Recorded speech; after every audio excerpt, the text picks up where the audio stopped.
Hi, my name's Jo. I'm one of the pastors here at Riverlife, and it's my pleasure to have with me Sarah McIntosh and Jeremy Veenstra, who are part of our Enter the Light production. Sarah, you're the creator and the creative director and also part of the ensemble cast and play the role of Gabriel.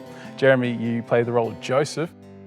The show's called Enter the Light, and the theme of light runs all the way through it. In the title of the show, the light is Jesus, the light of the world. God invites us to enter into relationship with Jesus, enter into his light, and then also live our lives illuminated by the light. It's a story of the Christmas narrative, but told in a kind of a different way. Why tell these kind of stories in a theatre environment? I suppose art has this way of bypassing our mind and speaking directly to our spirit, and sometimes with stories and scenarios that we know really well, they can sort of start to lose meaning, and so experiencing it in a new way can really refresh and deepen that kind of meaning. There's this kind of broken down aesthetic to everything, to the way people dress, and also from scripture just sort of harking on that we as Christians, as humans, are jars of clay. We are a bit broken down, a bit grubby, not perfect, but amazingly God places in us his glory. He places his light in us to shine out of these broken vessels. But what have I done? It is not what you have done, but who you are. He reads your heart and finds love and trust.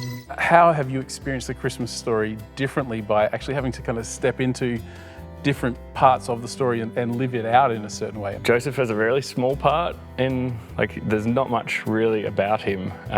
All that we know is he was a carpenter living in Nazareth. There was certain key passages I was reading. He thought about divorcing her, and that's a heavy weight in that culture. If Mary had been found out that she was pregnant before Mary and Joseph got married, she would have been stoned to death.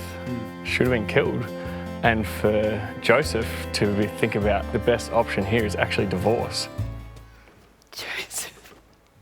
Because it is so quick on the page and we can kind of miss it, but when we stop and take the time to feel the story, I think it changes how we read it. That's one of the things I hope people take away from the show, that they slow down and think through and feel the story. Yeah. For you, Sarah, what do you hope people take away from Enter the Light? I hope that people have a really engaging, entertaining, joyful, beautiful theatrical experience, but that they also have an encounter with the intimacy of God, with the love of God, with the beauty, the wonder, like a reconnection with the wonder of what God has done by bringing Jesus into the world, and just that real sense of joy, of peace, of love, that they would know that they're loved, that they would know that they're seen.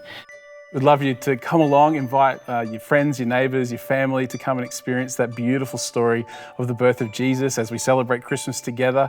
You can get tickets on our website. They're all free, but we'd love you to book tickets. Performances are on the 14th, 15th and 16th of December, a Thursday through Saturday at 7 p.m. We'll have our cafe open as well afterwards for some light refreshments where you can sit and talk about the show. Our staff and the cast will be around to also be a part of those conversations. So encourage you, see Enter the Light as an opportunity for you to have the conversation about Jesus and what he means to you with the people that are nearest and dearest to you this Christmas. So hope to see you there.